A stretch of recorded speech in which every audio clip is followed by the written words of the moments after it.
warnanya merah gitu ya, segar, artinya sangat menarik gitu ya. Ya generasi stroberi itu seperti itu, generasi yang menarik. Itu stroberi itu kan lembut, lembek. Nah, mental generasi stroberi itu kayak buah stroberi gitu, mentalnya. Dengan teknologi yang canggih ini. Dimana mau cari apapun, ya jawabannya itu ada, modelnya kayak apa itu gampang di teknologi.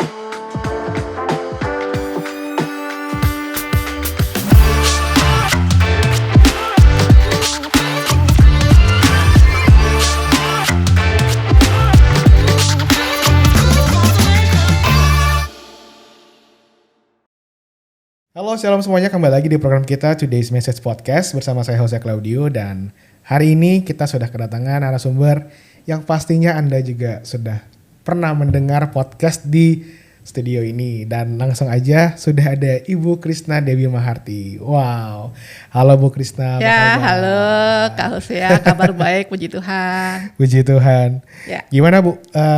Setelah kita udah masih pandemi, cuman kayaknya udah lebih ini ya, udah lebih menurun gitu. Ringan ya, artinya kita sudah lebih bisa lega ya, karena Omikron sudah banyak menurun. Betul. Bahkan dari Bapak Presiden aja ketika di ruangan terbuka kita sudah diizinkan untuk membuka masker. Jadi nggak ngap lagi gitu. Jadi Ibu udah jalan-jalan dong ya? Ya udah berani lah. Udah lebih sering sekarang. Kalau kemarin hari libur kan ini banyak tanggal merahnya nih ya, bulan-bulan ini gitu kita jalan keluar cari makan udah. Wow.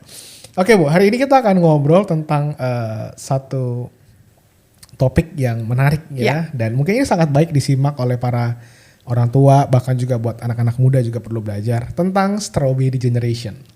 Wah, ini saya pernah mendengar di beberapa podcast juga ya, termasuk juga salah satunya adalah Profesor Renat Kasali pernah membahas hal ini gitu ya, tentang strawberry generation. Nah, Ibu kan sebagai konselor keluarga dan juga dalam hal mendidik anak gitu ya. Nah, mau belajar dari Bu Krisna hari ini. Nah, sekarang pengen nanya dulu sama Ibu.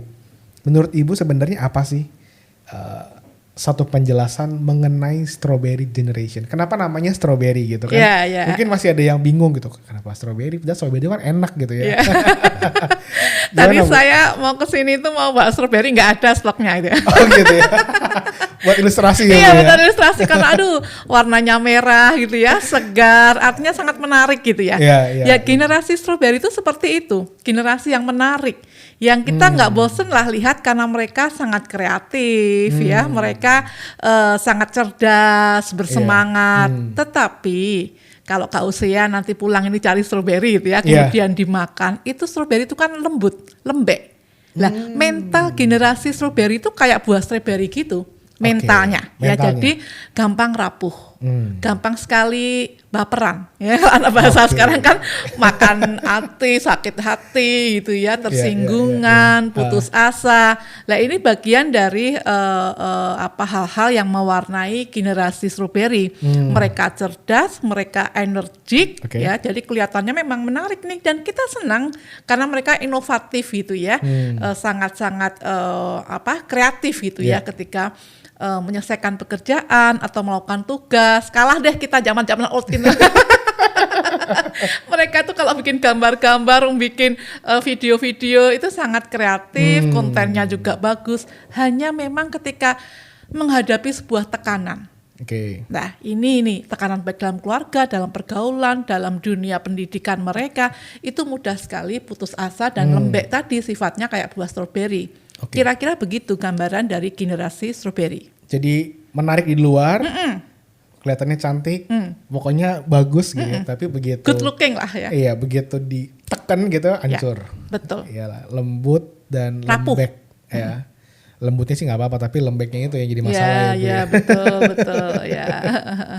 Oke, nah menurut Ibu nih, dengan adanya fenomena mulai bangkitnya strawberry generation ya, atau bukan bangkit lah, mulai munculnya strawberry generation, sebenarnya itu penyebabnya apa sih Bu? Sampai ada generasi yang dikatakan sebagai strawberry ini gitu. Pastinya memang kemajuan teknologi itu sangat erat kaitannya ya, untuk ikut membentuk generasi strawberry.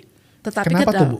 Kenapa kemajuan teknologi apa kaitannya gitu maksudnya? Karena mereka kan memang juga generasi-generasi yang smartphone gitu ya, generasi yang milenial. Ya, milenial yang selalu tidak bisa lepas dari gadget. Ya, dan gadget itu kan fitur-fiturnya banyak sekali. Benar. Untuk dia mencari apapun, Kak Husea mau cari apapun kan jawabannya ada ya di situ. Iya. Dan itu ketika kena di anak-anak yang kreatif, yang cerdas, lah itu membuat mereka sangat kreatif. Mereka sangat bisa untuk mengkreasikan antara pikiran dan tuntutan zaman dalam studi mereka, mungkin juga dalam pelayanan ya, mau bagusnya bagaimana itu mereka bisa dengan teknologi yang canggih ini.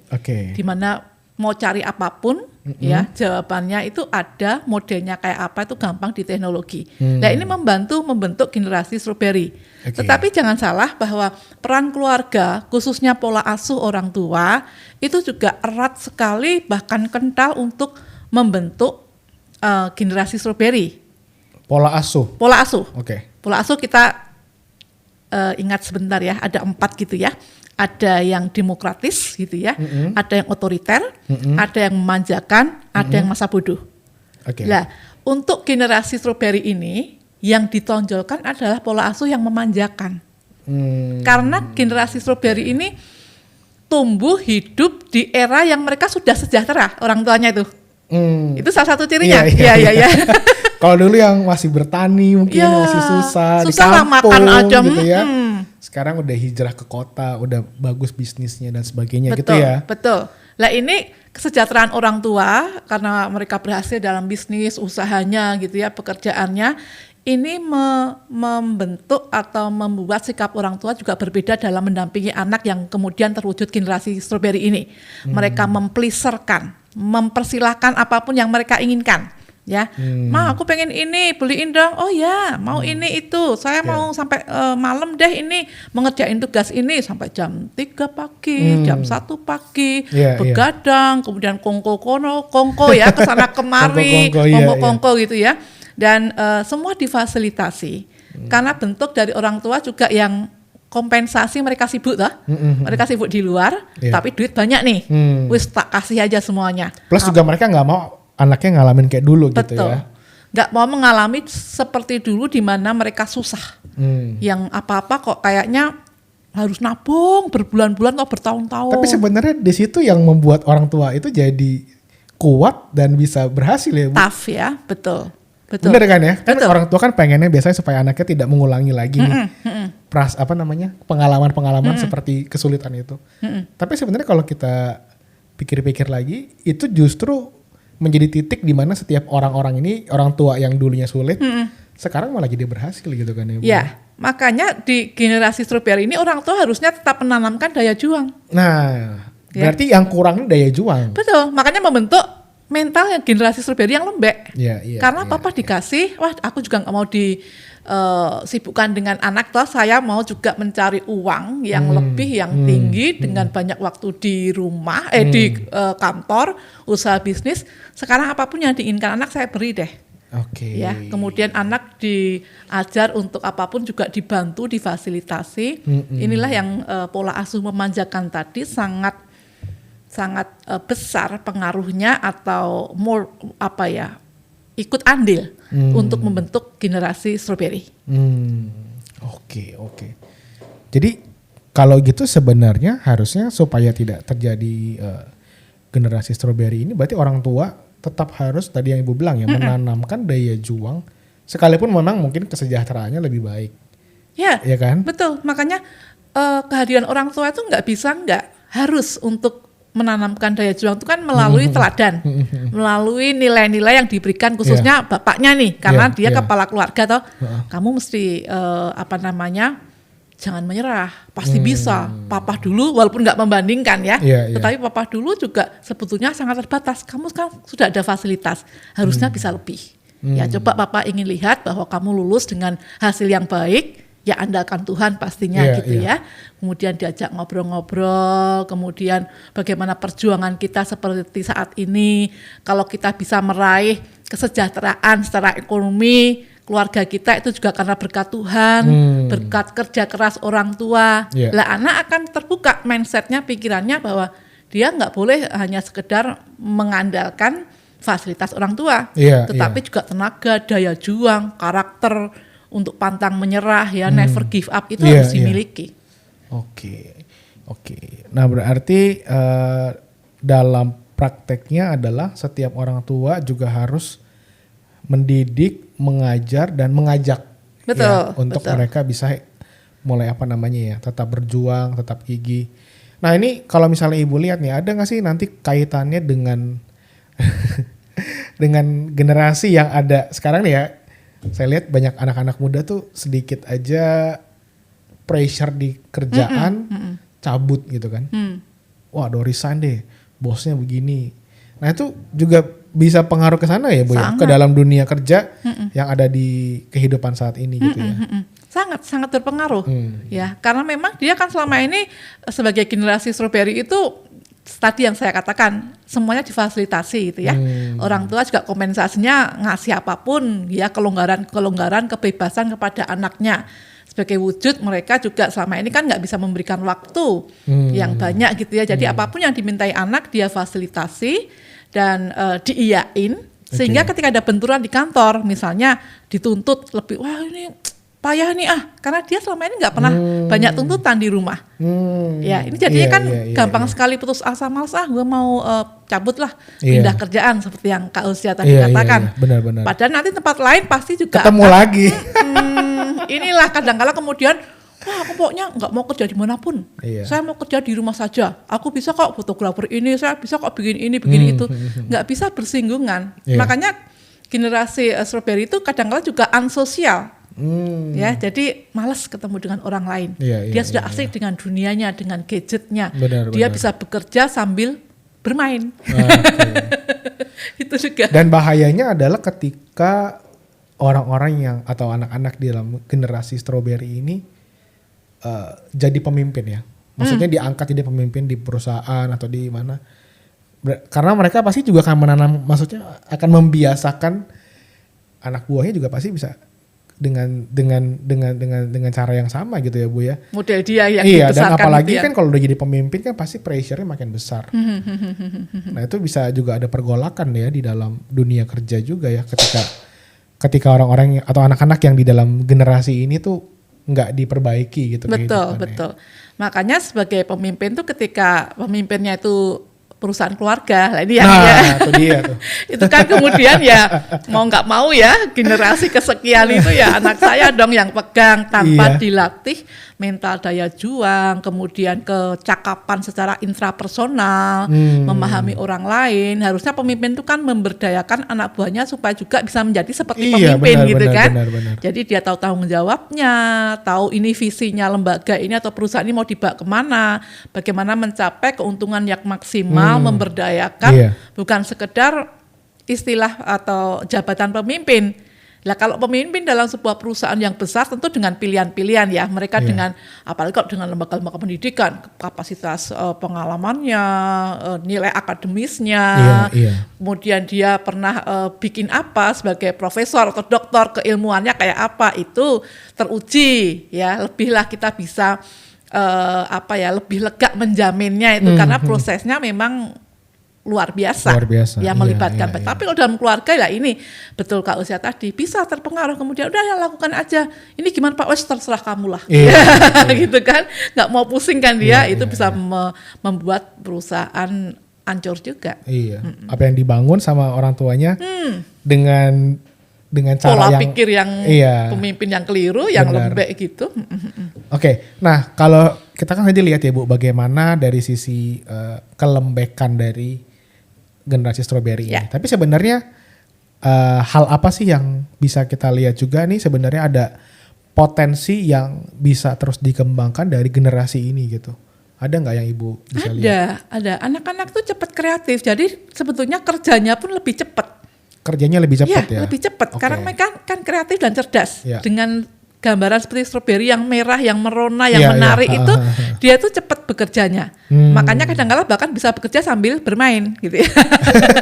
Dengan dunia gadgetnya itu loh, kelar-kelar gitu ya. Karena memang mereka cerdas tadi, daya juangnya juga memang kreatif ya. Ada, hanya mentalnya itu loh yang kadang-kadang mudah lembek ketika ada tekanan, ada ketersinggungan, kemudian sakit hati.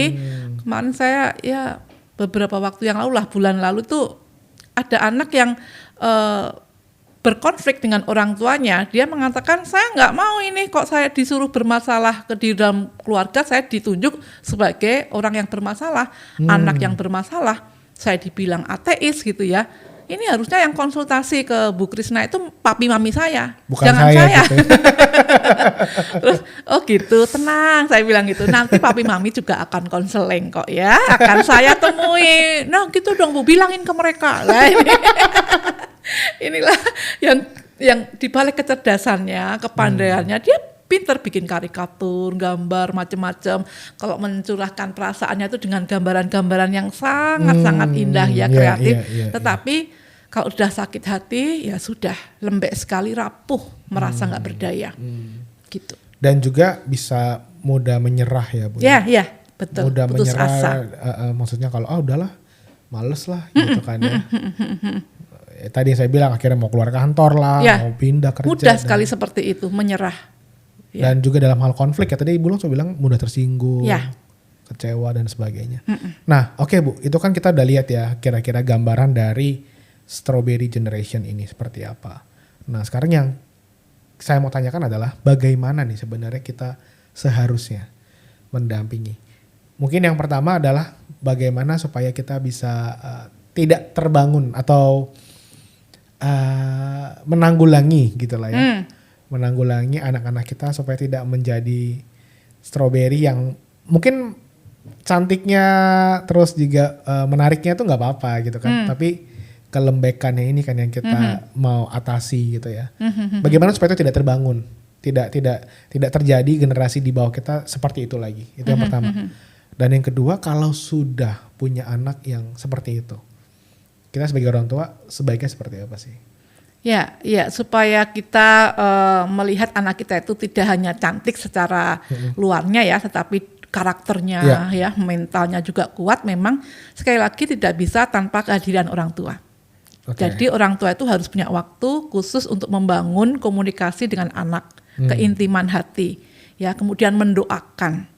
Ya, bahwa apapun persoalannya hidup ini nggak ada yang tanpa persoalan loh nak. Ke depan nanti akan banyak macam persoalannya. Entah dalam ujian-ujian kuliahnya, naik tingkatnya gitu ya, ataupun mencari pekerjaan, termasuk mencari pasangan hidup gitu ya. Ada yang anak pinter gitu ya, tetapi aduh untuk jodoh kok ya susah ya. Ini anak saya udah 28 tahun, Bu Krisna ada jodoh enggak gitu ya.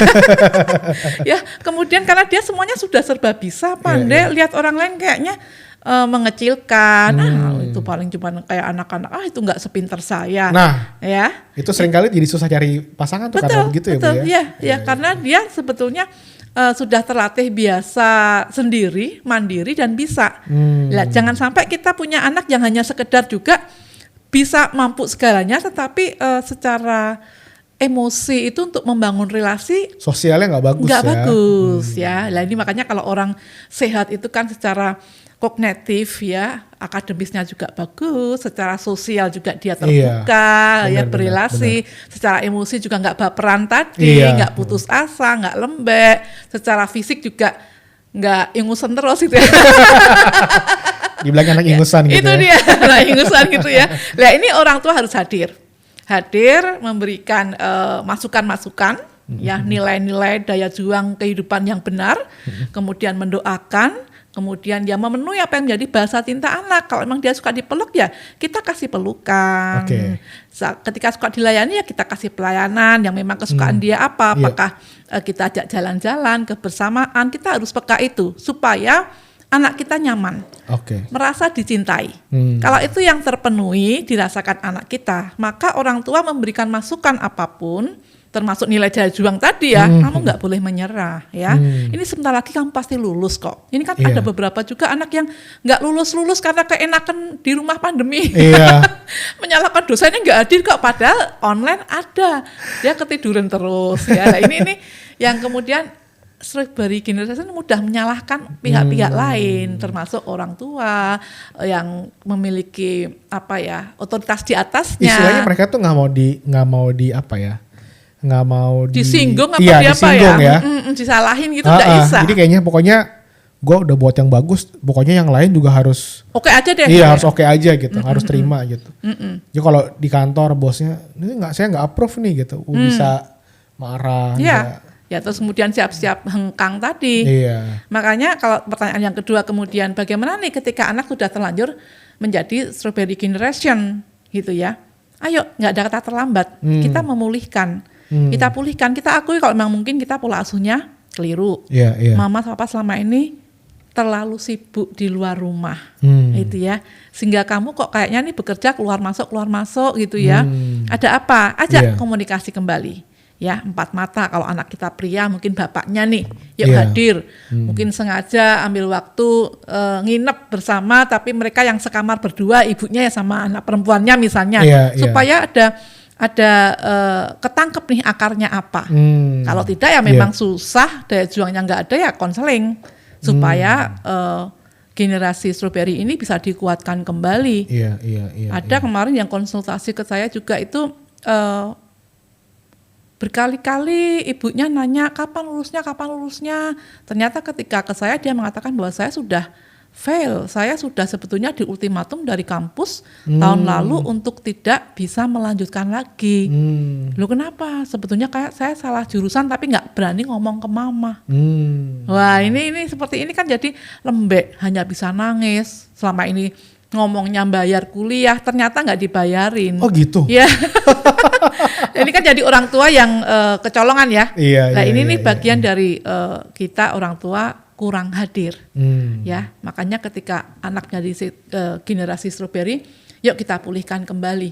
Hal-hal apa menjadi kesulitan anak kita, yang menjadi kekurangan mereka itu, kalau itu imbas dari kita ya kita minta maaf, kemudian kerjasama kembali untuk membangun lebih baik lagi. Oke, nah Bu, perlu nggak sih kayak orang tua tuh memberikan simulasi tekanan gitu ya? Maksudnya gini loh, tadi kan Ibu bilang ya di generasi sekarang tuh kayak ya pokoknya apa-apa disediain, semuanya tercukupi, apalagi dengan adanya kemajuan teknologi, semua yang mau dibeli cuma dari handphone datang, semuanya ya, langsung, makanan datang, jadi kayak dulu kan pergi kemana pun juga langsung pengen. Iya benar. Kalau dulu kan zaman saya masih sekolah, masih kecil tuh kayak mesti ke warung gitu ya.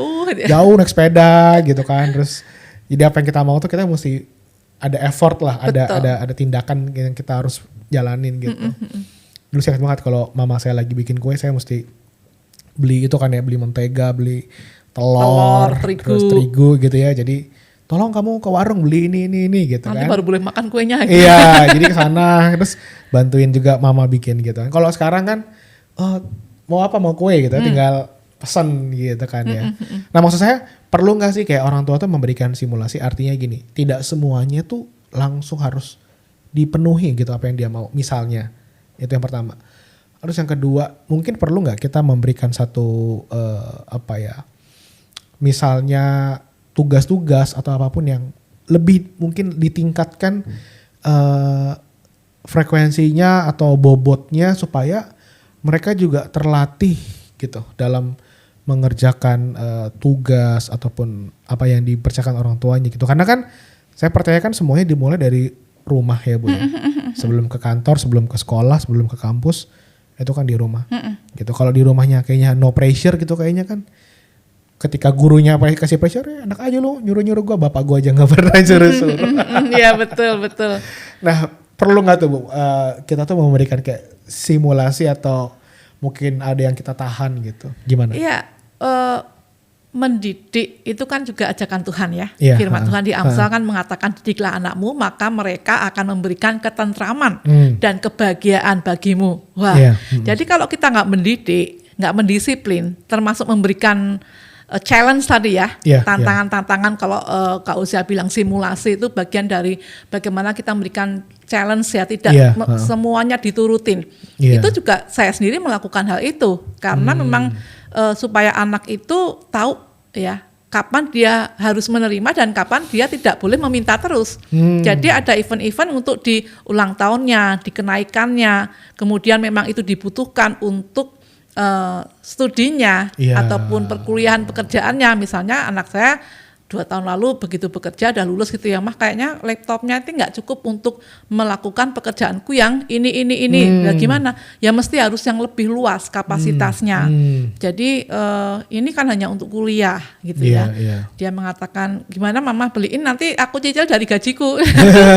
Saya terharu ya, artinya saya merasa berhasil mendidik anak bahwa dia tahu ada sesuatu yang dibutuhkan. Dia harus berjuang untuk dapetin itu. Gitu ya. Oh nggak apa-apa nak, itu kan memang untuk pekerjaan kamu. Bersyukur banget kamu sudah bekerja gitu ya. Kalau memang untuk meningkatkan kapasitas pekerjaan perlu sebuah alat yang memang lebih lagi dan kamu juga pengen bisa membeli dari hasil kerjamu sendiri, saya tidak kemudian ya udah gratis saja saya enggak. Tapi saya tetap menghargai dia. Menghargai bahwa untuk mendapatkan sesuatu itu enggak mudah. Harus berjuang. Harus berjuang. Dan ini ada momennya. Momen saat bekerja dibutuhkan, momen saat ulang tahun, momen saat kenaikan kelas, atau di hari-hari yang memang istimewa. Nah ini yang orang tua harus pahami, tidak boleh memberikan anak dengan kelimpahan materi. Hanya sekedar kompensasi supaya dia bahagia tanpa kehadiran kita. Apalagi kita suka ngasih supaya nggak mau ribet doang ya. Itu. Misalnya kayak anaknya udah renge-renge gitu ya. Mau ini dong ma gitu ya. Udah sana. Ya udah daripada pusing mama udah beli gitu ya. Kebanyakan kan orang tua zaman now kayak gitu. Bahkan kadang-kala anak dikasih HP dengan usia yang masih di bawah balita gitu ya, di bawah 5 tahun. Ini ada gambar bagus gamenya ini. Halo gimana dia? Kemudian santai hahihi dengan teman-temannya. Anaknya dikasih mainan dengan gadget. Ya, ini yang perlu orang tua mesti waspadai gitu ya. Jangan sampai membiarkan anak dengan materi yang kemudian nilainya mereka nggak bisa menghargai, daya juangnya nggak ada. Benar. Ya, suatu saat ketika ya kita kan nggak ngerti hidup ini apakah mujur terus. Ya, makanya kita harus ngikutin apa kata Firman, didik anak kita itu didisiplin dari waktu, dari pemberian, dari talenta mereka. Kamu bisa loh melakukan ini, nggak harus dengan bantuan mama kok, nggak harus dengan bantuan papa, coba dulu, misalnya begitu. Lah itu tuh harus perlu nggak, sangat perlu ya. Memberikan bukan tekanan, sebetulnya sebuah tantangan. Betul. Challenge buat mereka ya. Bu, tadi kan Ibu sempat bilang ya, zaman sekarang misalnya, biar gampang deh dibeliin apa, atau misalnya kasih tadi kalau anak kecil kasih nonton apa segala macam ya, supaya orang tuanya nggak ribet gitu istilahnya. Nggak terganggu, betul. Tapi misalnya ada satu kondisi beberapa orang tua nih, misalnya sekarang dengan kondisi tidak, kan dengan pandemi ini ada beberapa juga akhirnya memutuskan tidak pakai pembantu rumah tangga, ya kan, atau babysitter dan sebagainya gitu. Nah, bagaimana tuh kalau misalnya mereka merasa perlu ngurus rumah, perlu ya ada juga kerjaan gitu, dengan waktu yang harus dibagi tersebut. Nah, dengan anak-anak nih kadang-kadang jadi terlantar gitu kan ya. Dalam artian terlantar tuh bukannya di jalanan, tapi terlantar di rumah, terbengkalai gitu lah ya. Terbengkalai. Nah, ada nggak satu pandangan dari Ibu bagaimana setiap orang tua, apalagi yang masih muda ya, yang baru, bisa dibilang mungkin yang Ibu anggap sebagai strawberry generation ini udah ada yang menikah juga gitu. Bisa aja kan ya Bu ya. Yang seperti apa tuh kalau menurut Ibu, supaya tetap kita bisa memberikan waktu untuk anak tapi juga harus ngurus rumah, ngurus apa gitu. Ya, memang ini tantangan tersendiri ya buat orang tua yang di zaman yang sekarang ini, yang kadang-kala sudahlah nggak usah pakai mbak, nggak usah pakai baby sister, takut menularkan. 2 tahun kemarin itu benar. Misalnya kemudian dipulangkan juga gitu ya. Jadi Tuhan itu memberikan matahari, memberikan udara, memberikan waktu kan sama. Betul. Dengan semua orang. Betul. Nah ini harus kemampuan kita, dengan kebijaksanaan kita, dengan pandai-pandainya kita lah mengelola. Jangan sampai kita ngomong nggak ada waktu, aduh kecapean ini itu. Ya itu mesti harus kita kelola, pikir ulang, duduk diam, kemudian ajak orang-orang yang memang sudah bisa diajak bekerja sama, entah pasangan kita, anak-anak kita gitu, untuk bicara. Ini kan sudah nggak ada mbak, sementara mama itu jam 8 juga harus di depan laptop ini. Kadang-kala harus memimpin anak buah, harus briefing macam-macam gitu ya. Seperti jamnya orang kantor lah. Nah ini bagaimana gitu ya. Mungkin kalau kita sore bisalah kita beli makanannya pakai aplikasi online gitu ya. Tetapi untuk sarapan gitu ya, pakai yang praktis. Kita juga harus berpikir, nggak kemudian bikin yang susah-susah sayur lodeh. Nyusahin diri sendiri ya. Itu kok bikin susah amat ya, padahal cuma roti dioles juga bisa. Pagi-pagi udah bikin sayur, udah bikin lodeh gitu. Enggak smart itu ya. Kurang cerdas itu ya. Ataupun kalau memang wah nggak bisa nih suami saya kalau cuma roti atau telur ceplok gitu ya. Atau mungkin kentang nggak bisa nih. Ya sudah, begitu malam udah colokin sebelum tidur rice cookernya misalnya. Jadi kemudian ya kita yang simple-simple aja. Ya sekarang kan banyak sekali yang sangat terbantulah dengan yang serba instan seperti ini ya. Walaupun kadang-kadang nggak bagus ya. Ya kadang-kadang nggak bagus. Cuman kalau kita mau masak misalnya ikan kaleng juga ada, bandeng presto juga ada, kan gitu ya. Artinya kalau kita seperti dulu kan, kalau ibu saya itu belanja seminggu sekali ke pasar yang tradisional. Nah itu sudah ada ikan, ada telur, sekilo, ada macam-macam gitu ya. Nah, sekarang itu nggak usah per minggu sekali, mau klik, mau tidur aja juga bisa datang ya. Sekarang kan belanja macam-macam sayuran juga mentahnya bisa gitu ya. Jadi pandai-pandainya kita lah mensiasati, tetapi dikompromikan. Supaya ketika kok bangun tidur belum siap pun, mereka sudah mengerti bahwa oh mama tuh semalam capek gitu ya. Ya udahlah kita bikin sendiri pun nggak apa-apa. Oh sarapan susu dulu sama sereal aja juga nggak apa-apa. Nah itu pentingnya komunikasi, komunikasi dan kerjasama. Thank you banget Ibu. Sebagai bagian yang terakhir nih dari pembahasan kita di Strawberry Generation ini, apa yang menjadi pesan Ibu? Tadi kan buat orang tuanya udah ya, ini buat anak-anak nih yang mendengarkan program ini, apa menjadi pesan Ibu? Kalau mereka mungkin sekarang merasa iya ternyata gue selama ini jadi strawberry nih. Mesti gimana sih Bu supaya kita bisa bangkit? Ya, yuk kita mencoba lebih dewasa gitu ya. Berpikir dewasa bahwa nggak selamanya kita hidup itu enak. Saat ini mungkin orang tua kita memfasilitasi dengan segala yang ada.